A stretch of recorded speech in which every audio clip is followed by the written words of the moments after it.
Thank you so much. I am so excited to start our first panel of the day, which will be about leveraging the strength of our diverse identities. We have an amazing panel assembled for this. This panel will be moderated by Bjorn Persson, who's the DEI manager for BCG. The panel will include Cary Gibson, who's a director at KKR, Michael Hall, managing director at CPPIB, Thomas Weber, principal at Blackstone, and Thomas Senecal, partner at McKinsey. Please help me in giving them a very warm welcome.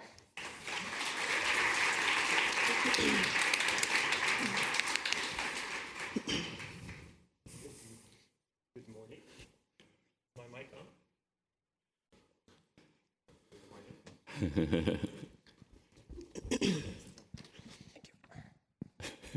Hello, now it's working. Good morning, everyone, both here at the London Business School, but also all of you that are joining us online. I have a question for you. Have you ever wished to be able to travel in time? Yes? And maybe have the opportunity to ask your future self about some good career advices? Well, we're not really able to do this here today, but we have 4 incredible role models here on stage today out of the LGBTQ+ community. And you will hopefully be able to somehow relate to them, and they will share how they have navigated throughout their careers so far. I'm Bjorn. I identify as a gay man, and I use the pronouns he, him. I'm working as Diversity, Equity, and Inclusion Manager at BCG, and I have been driving those challenging questions around creating and fostering diverse, inclusive, and equitable cultures throughout the past years. I'm super excited to be opening this first panel today at EUROUT 2023. And as I mentioned already, we have a super great panel here on stage. And I think that especially the variety of industries that we will have represented here will particularly interest you. We have people from consulting, banking, and private equity and asset management as well. But before we dive into the discussion, let me take a few moments to set the stage. In a world that is increasingly recognizing the importance of diversity, equity, and inclusion, our conversation today digs into the unique experiences and challenges faced by LGBTQ+, the individuals and the community itself, and that across industries. For us at BCG, for instance, both diversity and also respect for the individual are so important that it's part of our core values. And we have also connected it strongly to our people promise. So in the coming hour, we're not just going to talk about statistics. We are here to amplify the voices and stories that shape the narrative of LGBTQ professionals in the workplace. And as we navigate on the intersection of identity and career, we aim to shed the light on the nuances, on the wins, but also on the uphill battles that LGBTQ+ individuals face in their professional journeys. But this isn't just a discussion, it's an invitation for you to explore, to understand, and also to empathize with the diverse spectrum of LGBTQ+ experiences. So I encourage you to actively participate. In the last part of this panel today, I will open up the stage, so this will be your opportunity to direct your questions directly to our panelists here on the stage. And now, without further ado, let's embark on a hopefully enlightening journey. Please join me in welcoming our wonderful panelists once again with a round of applause.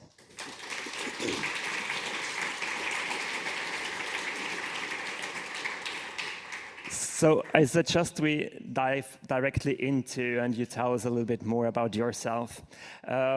Kind of, who are you? What's your current role? What's your educational background as well? And then maybe you can spice it up a little bit with your favorite coming out story at work or your favorite pride moment. And let's start directly with you, Cary. Thank you, Bjorn. And round of applause for Bjorn. That was an amazing intro. Thank you. I'm Cary. I am a gay woman, and my pronouns are she, her. If my accent doesn't give it away, I am American. I grew up in Augusta, Georgia, not known to be the most open place in the world, so it took me a while to come out, so I'll definitely share that during my story. I went to college in Massachusetts, to a liberal arts college. I studied political economy and art history, so a little bit about everything or nothing as well. I then started my career at JP Morgan in investment banking, and then I moved into asset management, where I spent about 6 or 7 years at different hedge funds, from a big multi-strategy hedge fund, and then when I moved to London, I worked at a very small startup with about 8 people. I then moved into private markets about 5 years ago, and right now I'm at KKR, and I'm the COO of our EMEA global wealth business. So when I joined 2 years ago, we're launching our foray into bringing all of our private market strategies into the hands of individuals and putting our products onto the wealth platforms. At KKR, I co-head our EMEA Pride Committee, and I'm also part of our EMEA Inclusion and Diversity Council. In terms of my favorite coming out story, I was saying earlier, since I come out every day of my life, there's lots of different things I could point to, but to be honest, my favorite one was when I came out to my parents, and my mom said, I need time to tell people in the community, and God knows I need my time to tell people, right? And I knew it was gonna be difficult, and one day I woke up and I got a message from my aunt, who I thought was gonna take it the hardest, and she sent me this thought-felt message that was just like, nothing you could ever do could change the way I feel about you, and I love you, and now I feel even closer to you because I feel like I know who you are. And to me, that was like my favorite moment, where I didn't even have to be the one to come out, but I got that response. So that's it. I'll pass it over to you, Michael. Thank you. Hi, everyone. Thank you so much for having me. My name is Michael, and I'm a managing director at the Canadian Pension Plan Investment Board. I'm a gay man, and my pronouns are he, him. I work predominantly now in our value creation team at CPPIB, so working with our portfolio companies to create value, but my focus is on sustainability and decarbonization. I started my career quite a long time ago now, but I studied zoology in my undergrad, and then I did environmental technology at Imperial College in London. So I've worked in the sustainability space my whole life. My first job, though, was with Bechtel, a big engineering construction company, and I got this graduate job and was sent, was in the office for about 4 weeks, but I was a gobby 22-year-old, and so the head of the office was like, you've got to get out on site. So they're like, we're going to try something new and send you to a construction site. I was extremely confident and very happy about this. And they sent me to Iceland, and I went to a fishing village of 600 people. And I turned up, and it was very much a re-entry into the closet for me once I was living on a construction site. So I think my coming out stories have been persistent. I do it, and then I don't do it.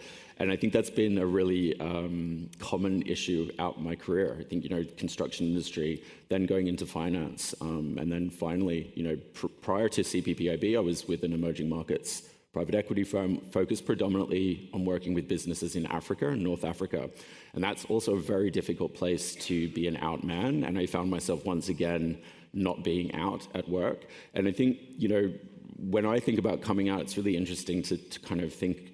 I realize that there's two different types of coming out for me. There's a personal coming out where you share who you are with your coworkers, and then there's being professionally out.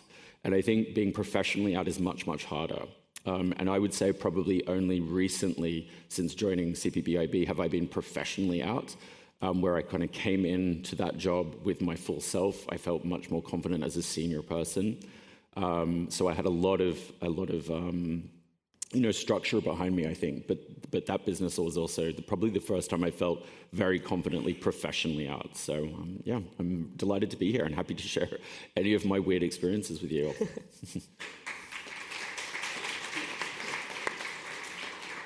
Good morning, everyone. My name is Thomas Senecal. My pronouns are he, him, and I identify as a gay man. I'm a principal at Blackstone. Blackstone's the world's largest alternative asset manager. And I'm an investor on our tactical opportunities business, which is the opportunistic pool of capital within Blackstone. I've worked at Blackstone for 8 years across both our London and New York offices, but I began my career directly after university in investment banking. I was 21 years old, and at that time I was just personally coming out to friends and family, and even really to myself. And at that time in investment banking in New York, there was no LGBTQ network. I didn't know any out individuals in investment banking, and I really had a hard time even kind of reintroducing myself to people, because when I began my career, people knew me as a straight man. I didn't feel like I had an opportunity to kind of re-come out to them. So when I left investment banking and joined Blackstone in 2016, one of the first things I noticed was that they had recently created OutBX, which was an LGBT support network at the company. And that really validated for me that this was an accepting place where I could be myself. And I took that opportunity to reintroduce myself to my colleagues and future coworkers as a gay man. So I think that really speaks to the importance of LGBTQ support networks at companies, even just for those who are in the process of coming out or still coming out, to kind of emphasize the importance of that allyship. Great to meet you all.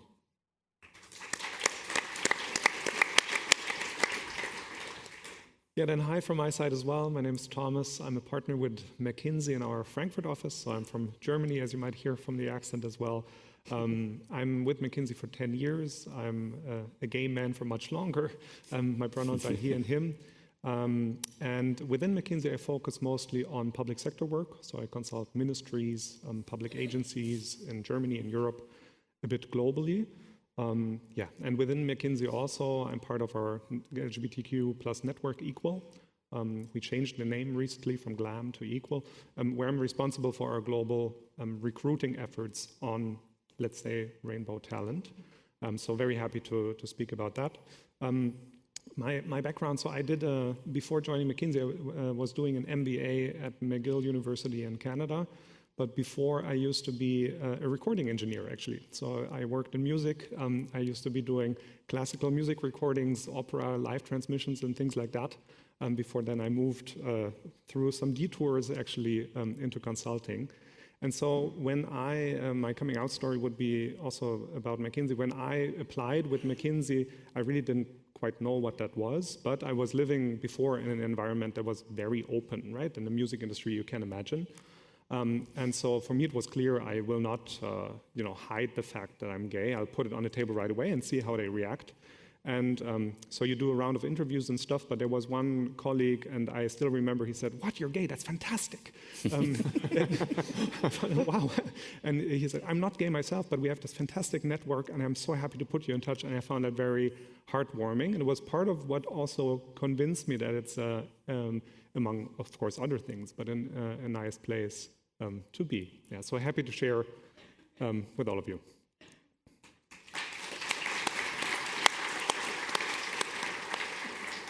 So thank you for the first round of introduction, also for being your full selves and very authentic in this conversation today.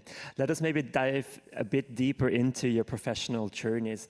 And I would be curious to hear what challenges or barriers you might have faced because of your LGBTQ plus identity throughout your career. Who wants to start?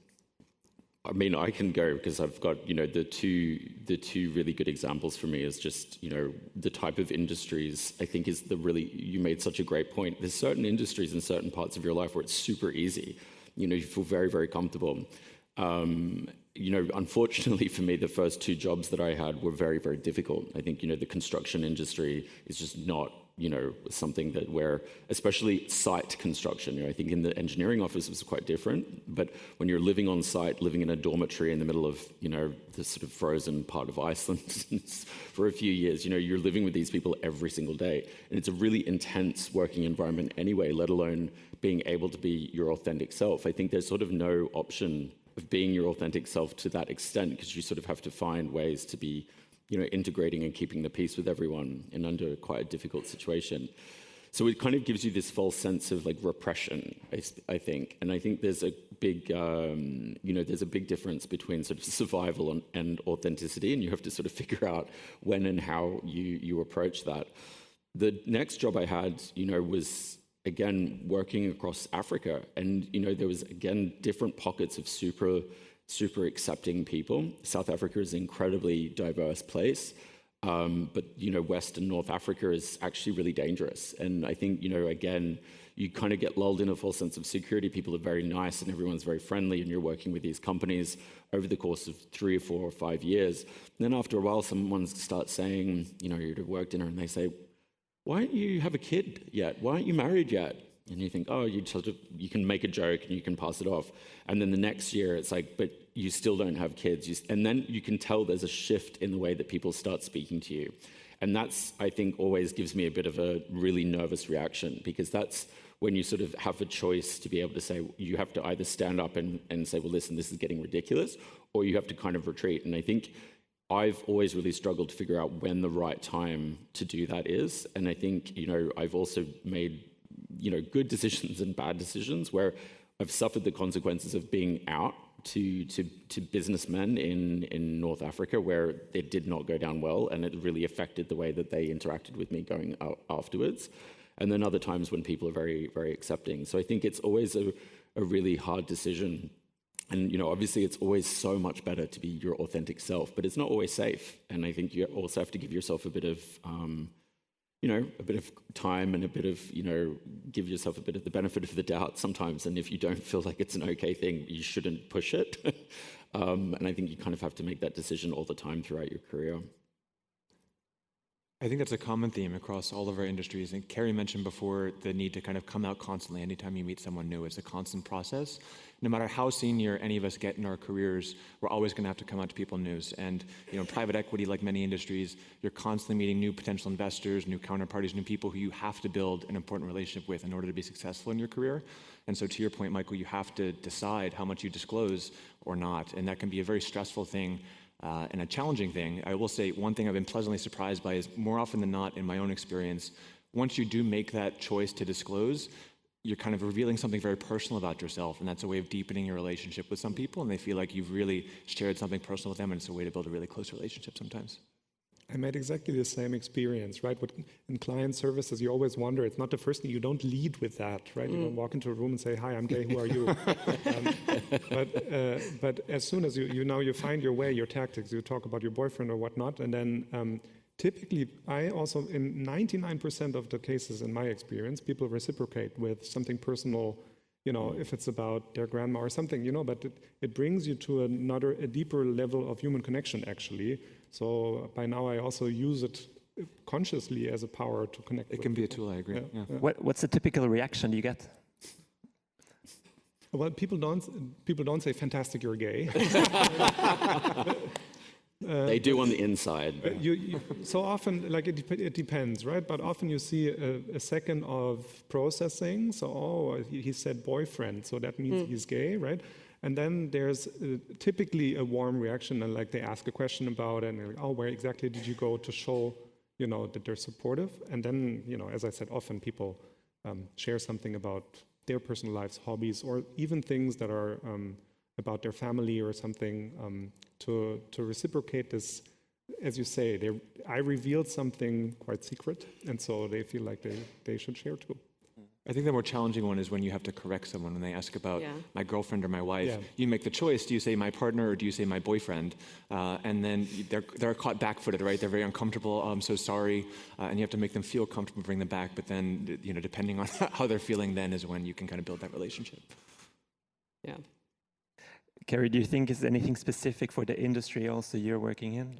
Yeah, I think that as a gay woman, when I wasn't out for the first part of my career, and I see this now, I do a lot of recruiting for having more diverse talent coming into the industry. And I was interviewing over the weekend with a principal on our team who's Black and came in from a diverse internship program. And he said, I didn't really want to go into finance because I would go into these internships and I would see no Black men or no Black anyone in these senior roles. And I didn't feel like I could grow into that.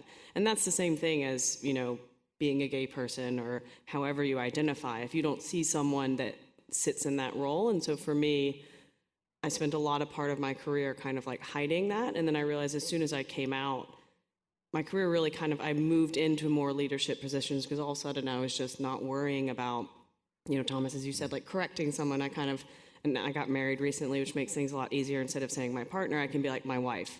done. Like, that's pretty obvious. Now we're moving on from that, right?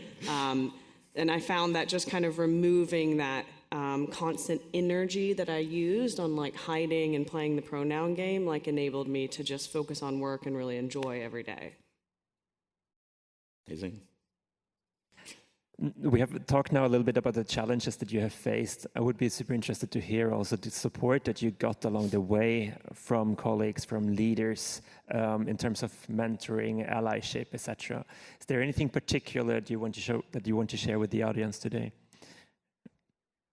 I'll jump in. I'll go first. My story is, when I came out, one of the things that I always think about is people tend to. I've had lots of different jobs, and I think part of that was because I kept wanting to come out, but then I couldn't. And sometimes it's so much easier to just start with a clean slate, right? Because you're like, why don't I just get a new job? And then I go in day one and I tell everyone and it's done, right? Whereas if you work somewhere for a few years, you're not ready to come out. I think it's very difficult to do that. And so that's one thing that I think we as a community really need to work on, to provide that safe space for people to come out. And one of my greatest examples of allyship was when I did come out once when I was at work, and I remember I'd gone on a date the night before and I told them, and the woman, we went to go get coffee the next morning. It's a hedge fund, so it's like 7 a.m. and she was like, how was your date? And I was like, well, and I just expected her to just be like, oh my God, like, I can't believe it, you know? She didn't skip a beat, and she just said, tell me more about her, like, where's she from, et cetera. And all of a sudden, like, my like anxiety came down. And so I think a big thing is like giving people the benefit of the doubt, kind of. Don't assume the reactions that you're going to get, because I think more than not, like, either a lot of people probably don't even care, right? Or they'll be really happy about that, and then you kind of move on. I think that's a great lesson about how to be a good mentor generally. Like, I've been very fortunate to have a number of mentors. None of them have been members of the community, but they've been great allies. What I appreciated was they always took a keen interest and made a point of asking about my personal life, even at times when I didn't necessarily want to talk about it, but really asking about how my boyfriend was or how things were going. And I think that's really true about teamwork in general. You want to know someone not just in the office, but what they're like outside of the office and what their personal lives are like and what's going on in their whole selves. Yeah. We talked earlier a little bit about the fact that often we see that people go back into the closet when they enter the workforce, and then it takes a certain while to get back out, and that's something I really commonly hear. And I think this form of also formal mentorship can go a long way, and we're going to talk about LGBTQ networks. I strongly believe that that's very important to also officially show that there's a place for everyone to be themselves and to dare and come back out. I was very lucky that from our network, I also, like, as you say, we have mentors that are not only from the community, right? And they're all very important. And I have to say, in the critical moments, it was different to reach out to one of my very close gay friends and mentors, because you have also another connection, and there's another level of trust there. So I remember one critical moment in my career where one project had ended, the client was not about to work with us any longer, and I could pick up the phone and say, look, I'm struggling a little bit, can you help me? And this person, mobilized a lot of people, and I think at least he was the first one to reach out to, let's say. Yeah, look, I mean, if possible, have a lesbian manager. I think first, if that's like, but failing that, I think one of the best things that ever happened to me was I worked for a consulting company, and I had this new boss. I was like, I wonder what she's going to be like. And she walked in, and she was so obviously a lesbian. I was like, oh my God, yes. And then everything was totally fine, and it was so good. But I think one of the things that I really recognized from what everyone's set up here is the difference between, this personal connection with mentors and bosses. But, when I joined CPPIB, one of the things that I noticed was there were flags everywhere. There were flags representing the community. There was very clearly an out group. And I hadn't had that before. And I think that gave me a huge amount of confidence. And so I think that allyship and being able to sort of build that within the businesses that we have, and I think now as leaders we have that responsibility. We have to take that everywhere we go now, because that was the one biggest thing that changed the way that I interacted with my workplace, and it was having a group of allies and a group of people that were sort of, that you could sort of share experiences with. So I think that's super, super important. But you're right, making a personal connection with a mentor is always great. So, or try and be that to anyone you can. I think that's another thing I probably would share, that you don't need to wait until you're in a leadership position to be a leader. Yeah. You actually can do that for people right now. There's people around you all the time that they're either struggling, that need someone to reach out to them, and it doesn't have to just be about the issue of the day that we're talking about coming out. It could be anything. So there's, take the opportunity to reach out to people as much as possible, because you never know who needs you to be their mentor. Mm. How do you do it practically? I mean, being now in leadership positions as well, to be welcoming and open to also more junior members in your teams. Do you have any practical tips on how you can signalize your support, your allyship, but also you're being part of the community and inviting others to open up? I think I think it's about being vulnerable. You show, demonstrating a bit of vulnerability makes people feel very, very comfortable to do the same. And I think that takes confidence, obviously, to do, and you have to be in a good state of mind to be able to do that. But it does really pay back. If you're vulnerable with people, it really creates a great dynamic. And I think a lot of the junior people that work with me, seem to sort of really respond to that. Being a normal human being and not sort of a work robot is also really important. I think it's important also to be a vocal member of the community, right? Because you never know who's listening, who may be struggling with coming out. You mentioned pride flags everywhere. I've had people reach out to me who said, I've been struggling with coming out at my firm. Can I just have a conversation with you? I saw you at a conference. And I think making that example and being a very vocal member of the LGBT community and letting people know that we are out here and we're happy to serve as a resource is very important as well. And I think also being an active ally of other communities. I think it's one thing that I actually got called out by one of my associates, and I was like, well done, because I'm always running around saying, are you coming to the Pride event? Are you doing this? Are you coming to the women's event? And there's a black woman on my team and an Indian woman on my team, and she came back from a Diwali lunch. And I was like, oh, that's so cool. That's great. And she was like, are you an ally of our resource group? And I was like, so good. No. And I was like, oh my goodness. And so now I'm an ally of the Unity group and an ally of the API group. And I think part of that is also, we always promote what's different about us or what we want to promote, but also trying to connect with others. And then, you go as an ally to that group and you can talk about your experiences. And there's so much cross-pollination and so many things that you can kind of share and learn from each other. I think working with the broad diversity, equity, and inclusion topic, that's one of the wonderful things. That with allyship, sometimes you are in the role that you need the allies around you to feel included, but then very often you can give it back actually to other underrepresented groups by just being very mindful in the communication and also asking the right questions. So I love that. Let us maybe look back a little bit. If now you would be able to give yourself an advice to yourself in your early careers, what would that be? You're laughing. You want to start, Michael? Get a lesbian manager. Yeah, exactly. Get a lesbian manager. Honestly. I'll manage you. Yeah, exactly. We should just cut to the chase. Get a lesbian manager. I think that's actually not a terrible piece of advice on a number of levels. Because do you know what? I think the first piece of advice I give myself is don't be so hard on yourself. And also don't try to force yourself to fit in somewhere you're not comfortable. We actually can choose where we are. And I think there's a lot of learning I've done around, chosen family, chosen careers. And sometimes, there are certain places like London, there are certain cities where you do need to build your confidence. In trying to do it in a construction site in a tiny village, it's maybe just not the one.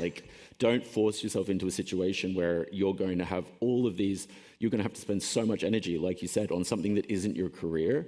So, trying to make sure you make a good choice about where you want to position yourself and, live in the bubble for a bit. Just, try and get a bit of time and space where you can dedicate energy to the things you care about rather than dedicating energy to something that's just, doubting yourself, I think. So I'd really encourage my younger self to just chill out a bit and don't try and force it.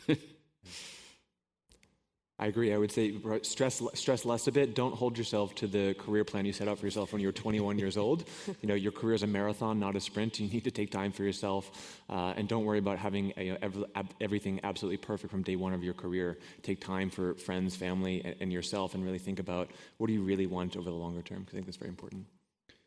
I agree with everything. I would add maybe to also trust in your unique strength in a certain way, because I fully agree, right? Everybody needs to find the right moment, but bringing yourself, not as the LGBT person, but your character strength to the room can be incredibly powerful, right? I think there's a certain path of self-awareness that we all have to go through, and I'm strongly convinced, you know, that you connect much better with people if you bring your full person to the room.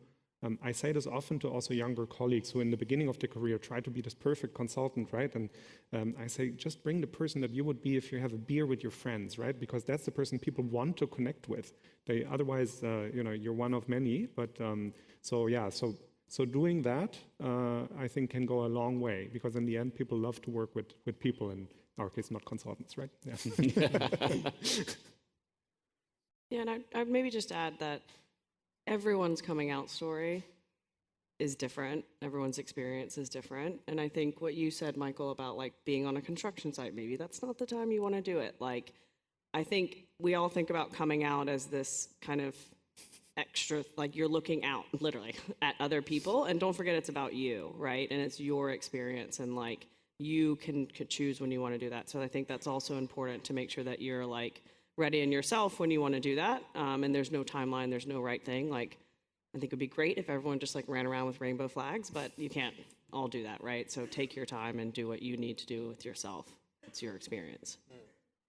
I love all your points, and especially that you also mentioned it's important for you to bring your authentic self out, and that's what we expect from all the others as well, right? But it's very difficult to expect that from anyone else if you don't bring your full authentic self yourself. And it's kind of an invitation, if you are feeling able to do that, that you also invite others to do it.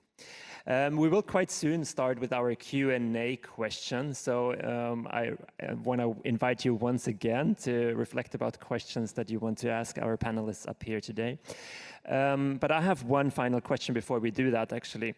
So I would like to hear a bit more about the resources that you also benefited from during your career, like LGBTQ plus networks, for instance, that could either be at university but also within your organizations. Is there anything specific that helped you in the beginning of your career?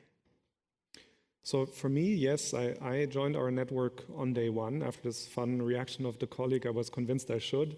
And the network is really large. It's global. It's 2,000 people, right? And from day one, it gave me a connection, a network within the firm as well, which was super important, right? So we went to conferences. There's a mentoring program. There's also, at certain points of your career, a special support and coaching that we provide. And so actually, it's been a really important part that helped me and support me through my career. So for me, the network was definitely super helpful, and that's why I'm also very committed to be part of it. Can you tell us a bit more? What are you doing in the network, and kind of what's the benefits that you getting from it? Only last year, every 2 years, we do a global conference, and so basically there from all over the world, we brought 650 consultants and support staff to Berlin to a global LGBTQ conference, and where we decided on our strategy. We worked a lot on things that we're not doing so well yet, right? We still need to become much more inclusive on the trans and gender non-conforming, right? So we're tackling that. But it was so much fun as well. Can you imagine 650 people from across the globe? Please, next time. It was really a highlight of my career as well. It was so much fun. So yeah. It's a fun fact. It seemed to be the perfect place because of the BCG conference last year was also in Berlin. So shame that it wasn't at the same time. From anyone, the others, how? Yeah, so I mentioned in my coming out story how important OutBX was to me, just in terms of kind of signaling the values of the firm and how it enabled me to come out at Blackstone and be out professionally. Today, OutBX is a platform for three things. It's a platform for people within the firm to get to know one another, who are members of the community, and also connect with other out investors across the broader financial community. It's a great way to connect with the community at large. We do a lot of charitable works and make sure we give back to the community. And number three, we use it as a platform for recruiting and bringing in diverse talent. You know, at Blackstone, a quarter of all of our senior partners actually started as analysts or associates. And so it's so important for us that we bring in diverse talent very early so as people have the opportunity to advance through career into firm leadership. And that's why we sponsor events like EUROUT, because we want to recruit diverse talent very early. Anything to add? No, I mean, look, our arts network at CPPIB is the reason I'm sitting here. They're the ones that introduced me to this. So I think, that's been hugely important to have that network, because it's not just, like you said, it's not just inside your own business, but it's connecting outside your office into the industry as well. So I think they're always the best thing to put time and effort into. Yeah, I would echo everything. I think the networks are so important, just connecting with people and getting to know people. We did like a cross pride and parents lunch, because there's a lot of people now going through IVF or people using surrogacy. And I don't know if you guys have kids, but I think we're all going to struggle unless we use something else. And so there was a lot of, cross things that we talked about across the networks, and it was a great way to meet other people and stuff. So definitely join networks as allies, get involved. It's a great way to connect with people. Wonderful. Thank you so much for sharing. I will now open up, so please don't be shy. It's a safe space here. We have some microphones around the room. So if you have a question, I can see one hand already up there. Please stand up and introduce yourself quickly, and then show it up. Hi, my name is Alma. My pronouns are she, they. I'm currently an undergrad student studying in business. I wanted to first thank you so much for sharing such personal stories and giving us such lovely advice so early in the morning. I know it's not an easy thing to come and say all that, but I really appreciate it. And I wanted to ask, what really motivates you at work? It can be through the lens of LGBTQIA+, but what motivates you at work, especially in the hard times where it may not feel accepting or you're going through those hardships? Michael, I know you shared a lot about that. And perhaps what motivates you to be part of the panel? Thank you. Who wants to take it? I mean, I think for me, I'll take the second part of the question. What motivates me to be part of the panel is just, you can see people who are in their careers who are out, right? So hopefully if someone's struggling with thinking about you're going into your career, you guys are all business school students, do I want to come out? Yeah, you can come out and you can have a really successful career and do that. And so I think for me, it's about so many people ahead of me have blazed much further than I have. Gay marriage wasn't even legal until 2015 in the US, right? So I spent half my career where it was literally illegal to get married. And people fought so much more for years ahead of me, and I think that we still have so much more to do. So what motivates me to be here today is to just try to give back a little bit to the community and help those coming behind me as well. I'm just deeply convinced it's the right thing to do. Yeah.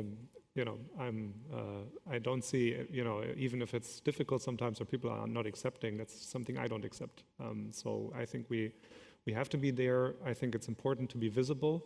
That's why I'm also here, because there's always someone that feels uncomfortable. There's always circumstances that make it hard for people. And so it's important for us to show up for each other.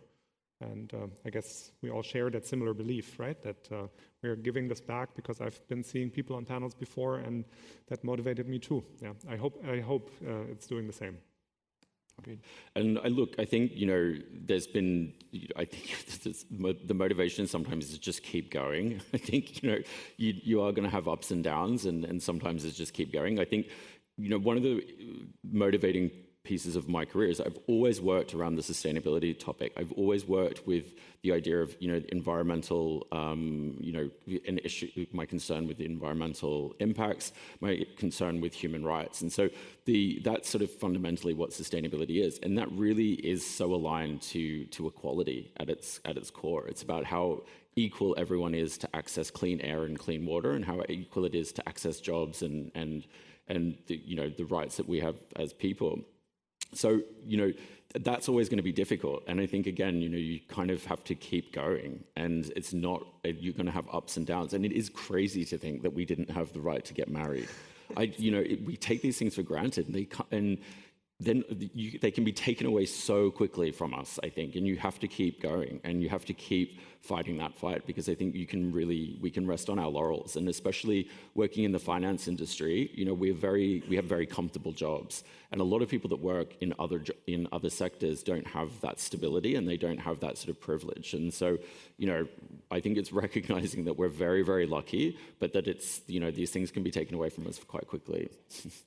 And similar to what we just said before, I think it's important that you be honest with yourself. If you're on a team where you don't feel supported in those times when things are not going well, you need to really ask yourself if you should look for another team where you can really be yourself. Yeah, take charge. I think that's the other thing, is don't rely on other people to do this for you. I think if you see that this is going badly, it's not always that easy. I understand, but I think, trying to give yourself the opportunity to find out elsewhere is, I think, really important. Thank you. Thank you for the kind words and also for the wonderful question. I see we have a few more questions here in the room, so let's maybe, where's the mic?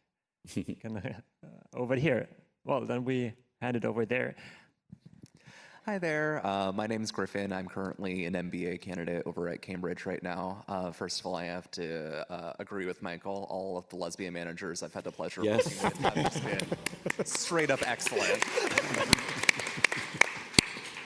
My question is regarding to how would you kind of envision a world where we have more queer identifying people in leadership positions in the industry, as it's not as much of an outwardly visible kind of portion of the identities, so the statistics aren't necessarily as common, though I actually have done some studies on kind of the percentage of Fortune 500 CEOs and executives that identify as queer, and the number is, I think, 2 right now. So how do you envision this, especially as all of you are kind of progressing and have very impressive resumes right now? So I think the dream, right, is to increase diversity. We're on that path. I think every year it's gradually gotten better, but you also have to accept that not everyone is comfortable being vocally out. For myself, and for many of us probably, we think it's very important to be as vocally out as much as possible to support the broader community. You can't expect everyone to have that same level, but I think over time, as a society, as we progress to more acceptance and more vocal people become leadership at firms, which is a gradual process over years and even a decade, I think we're gradually make progress towards reaching that level. Curious what others think. Yeah, I would echo that 100%. I mean, I think that just diversity in general in the industry, I think people have this misperception, like, oh, we need more women in senior roles. Well, then you probably need to help women continue to get into senior roles, exactly. Right? So it's going to take time. You can't do it tomorrow. And I think, as Thomas said, it has to be over time. And so recruiting younger into more diverse pools of talent, like Griffin, making sure that people feel comfortable being out earlier in their career, so that as they progress, there are more people that are out, right? Because I think you can't change it tomorrow, because a lot of people are in different paths and stuff. So the more that we can just be more out and open and have a bigger pool, then hopefully in 5-10 years that changes. Because yes, you're right on that stat. It's about 2 to 4 people, which is crazy. I'll say something really controversial, I suppose, but there's also something about, people become a bit more bland and a bit more acceptable the more senior you become, and the bigger your organization is. And if you're a FTSE 100 CEO, inherently you're playing to the crowd. There is a sort of people become less weird as they get more senior and bigger, and that's the same in politics. There's very few entrepreneurial, charismatic CEOs that aren't in growth industries. If you think about really stable businesses, people do tend to sort of moderate the way that they, come across.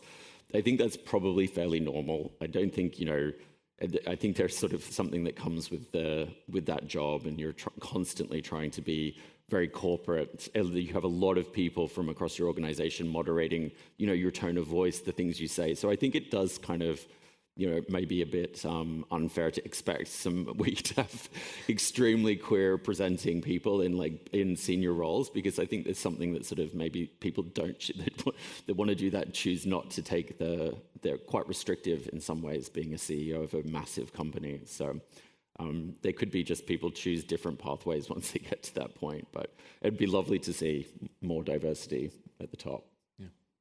I think we all agree to that. So maybe let's take the next question, and maybe let's go over there in the back. And I would ask you to keep the answers also short, to fit in as many questions. It's wonderful to see that we have so many. It is not a difficult one, you know. First of all, thank you everyone. My name is Ahmad. I graduated from LBS 2 years ago, and I work with Accenture Strategy in the Middle East. So my question is about when you are client-facing with my colleagues that they are serving clients, you always meet people with different level of culture, acceptance, etc. And sometimes, you know, the level of acceptance, it's impacted your career progression. So my question, like, what are the steps and strategies, like, for client-facing people that you adopt during the years to make sure, like, it is running smooth and support your career? I think at the end of the day, it's going to be your personal choice, because I think you're hitting on something that, you know, some people will say, I just won't do business with clients in certain regions where, like, I can't go live, right? Like, I'm just not going to do business with those clients. And that's fine. And you kind of make that choice to not do that. Others may choose to just not be open with those clients. And I don't think there's any right answer. Like, I mean, I think I'd prefer that for me personally, I try to, as quickly as I can, say wife or something else, because to your point earlier, I find it more awkward when someone says, how's your husband? And I'm like, oh God, now we're like, how do I continue that? So I think it's a really good question, but I think that you have to figure out what you value most. And is it your career progression and you want to do all the deals that you can do and you want to kind of hide part of your personal life? Or is it, I really want to be out and open, and that just means that I'm just not going to do business with certain people, right? Or they're just not going to want to interact with me. I don't know. I agree. Yeah, it's about your personal priorities, and then it is a dilemma, as you say, right? So there's not an easy way to answer your question. I agree.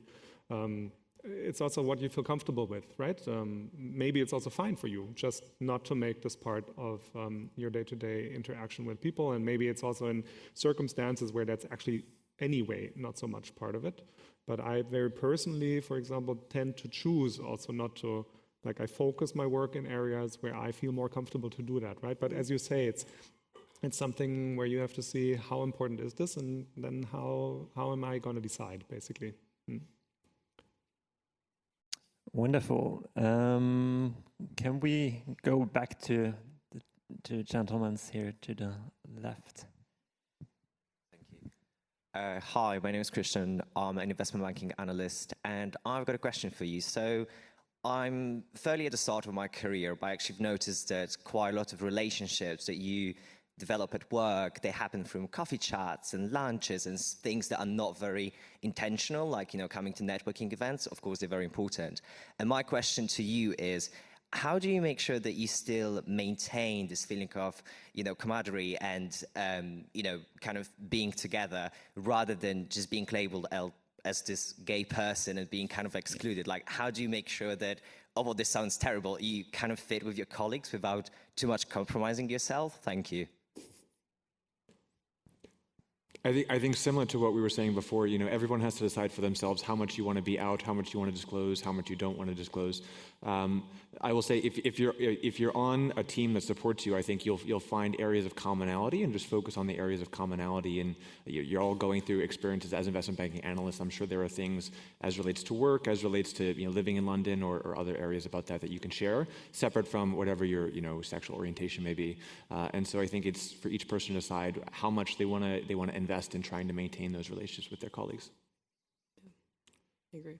Yeah, I would say work is work as well. Don't forget, you need a support network outside of work. You go there to get something done. I think you can fall in, especially as in investment banking and the industry that we work in. You can spend all day there, all night there if you're not careful.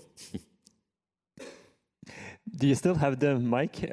Or let's just move one over and then we will come over to you. Thank you very much. Hi, my name is Alex, pronouns are he, him, and I'm a graduate student at Copenhagen Business School. Thank you for the panel so far. And my question is also about this decision to whom to come out. And I sometimes wonder myself, how do you navigate this decision to whom to come out without engaging yourself in like microaggressions or discrimination based on how the person looks like, where they're from, particularly, for example, also in the African context you mentioned, Michael. Thank you. Super hard question. Yeah, I think that's right. I don't know if I have a great answer to that, other than in my own experience, you just try to get a sense of someone. Like I think as you were saying, you don't say, "Hi, I'm Thomas, I'm a gay man." You introduce yourself and you have an opening discussion first, and you get a sense of kind of what their cultural values are, and then test for yourself whether you're comfortable disclosing. And you can start with a small one and then go from there. Or you decide if you're just not comfortable, you don't want to share that part of your personal life. That's perfectly acceptable as well. Everyone's very different, right? Like I'm tended to be someone who wears my emotions on my sleeve, so I just can't not talk about my home life and everything. But a lot of people, as Michael says, some people come to work and they're just working, right? And they're very quiet, and that's fine. And I think you have to figure out what your personal experience is going to be at work. Like, how do you perform best? Like, maybe you perform best having some personal relationships where you're open and you're out, and then with others, you just want to have that working relationship, right? Like you do need to have to bifurcate the two things, like work and personal life. I mean, some people, I'm just very open in both, but some people operate differently. It's always a leap of faith as well in the end, right? So a tiny little bit, and you can go totally wrong on your, your feeling. I think if you have a support network and also a professional network around you that allows you also, that will catch you in the end. I try to, even though it doesn't feel very comfortable, just get it out of the way in the beginning. And as I said, mostly the experience is good, right? But if you have a bad reaction, if you have a company culture where afterwards you can say, look, I cannot work with this person because it's just like, it's not going to work. And that is understood, yeah, because you have a culture that says, no, we're 100% supportive of our LGBTQ plus talent, then it's much easier to do that as well, right? But in the end, yeah, gut feel plus just go for it, whatever, yeah. All right, let's take maybe two last questions, and I ask you again for quick responses. So we have one here in the middle, and yeah, you have the microphone already, wonderful. Thanks. Hi, thank you for being here and for sharing your stories. My name is Alan and my pronouns are he, him. I think a lot of us here in the room will appreciate how difficult it is to get your dream job in a very competitive job market. So I guess my question is, how can we leverage our amazing queer identities when applying for jobs, and how do we use that to stand out in interviews and creating connections in a very, very competitive job market? Thanks. Look, that's such a great question. I think the question about how to disclose yourself in an interview or in a job recruitment process is actually a really difficult one, because you kind of at the same time want to make sure that you're being recruited because of your skill set, but I think I think this is a really, really difficult one. It's not, you can't really put it on your CV unless, some people do, by the way, if they say, oh, you're part of this network at school, and you can really clearly sort of signpost that if you want on your CV, which is always a really good idea, especially if you're going for a job at a big company like the ones that we work for. That might actually be a really useful way of sort of signposting that. But yeah, I think it's not always that clear, but I think you should definitely try and leverage people like us and the network like this one to sort of find jobs. Like, as you said, there's recruitment pushes specifically around this. Yeah, many firms, Blackstone included, have dedicated diversity recruiting efforts and take advantage of those because it's a smaller group way to kind of make your CV stand out with whatever firm you're recruiting with. Also teams, right? So there's particular people that you can address your CVs to, and you will find that on the websites as well around the events that are being hosted. And we have the career fair this afternoon as well, so it's a wonderful opportunity. So let's take one last question here, and for all the others, we will then hand it into a break, so you will be able to ask the questions also over a coffee. Hi, I'm Gabriela from Brazil. Currently, I'm doing an MBA at IESE. Thank you so much for being here. My question is regarding if during your career you faced any difficulties, or the fact that you were being an open person in the job kind of hold you back or didn't let you have some kinds of opportunities. How did you handle that? And if you have any kind of suggestion, or I'm going to leave the MBA, find a job, and I want to be a leader like you in my future. How can I do to not let this fact of my personal life somehow interfere for me to grow and be a leader? Thank you. I actually have an example of this, and it's related to the question before. On my CV, I have I'm a member of the GLAD network and all these things, and so then it's just out there, right? You'd have to, so you know. And I was interviewing a really small hedge fund, and I finally went to meet with the CIO, who obviously was not a very big supporter of gay people. And halfway through the interview, he said, "What is this GLAD network?" And I explained it to him, and he said, "Are you going to be on the cover of, the Daily Times or whatever it is, rah rah for a Pride network?" And I was like, "I hope so. That would be amazing." And I very quickly learned that I probably don't want to work there, right? And I think in some ways you're always going to find these experiences. And I said, instead of letting it set you back, take it as I'm so glad I had that reaction, because now I know you're not someone who's going to support me, or this is not the person that I want to work for, or this is not where I want to, develop in my career. So don't take it personally. That's obviously their issue. Yeah, I hope, I think all of us have had that experience, and everyone probably will have the experience at some point in their careers. I hope what you're hearing here is there are plenty of firms where you'd be very welcome. We'd love to have you. And so don't let those incidents kind of knock you back. And it's a leading indicator. If someone's not open to that, then they're not going to be open to good investments. Exactly. They actually will be a bad investor. They'll be, ultimately, it will catch up with them. I think it's good business, so... Yeah. It feels like you have to wonder about this, but it's really think about, where do I want to work? Is this the place where I want to go? Because compared to the question earlier, the job market is actually in your favor right now. I figured that out early on. Yeah. All right. Thank you so much, panelists, for also making this a very entertaining discussion on a very serious topic. I really appreciate that. Thank you for all your great questions. We're gonna have 15 minutes break now. Is that correct? This mic does not appear. Oh, there we go. So yeah, we'll have a 15-minute break. Before we do the break, if y'all could do me a favor, we have a very brief survey we'd love you to fill out. Just asking these questions. We'd love to collect this information. But yeah, we'll have a 15-minute break. Please try to be back here at 10:45. We have snacks and drinks at the Hive, which is directly below where we are, right behind the registration table where y'all came in. So thank you so much, panelists. This was amazing. Such a great way to start off the conference. Yeah. Yes, thank you so much.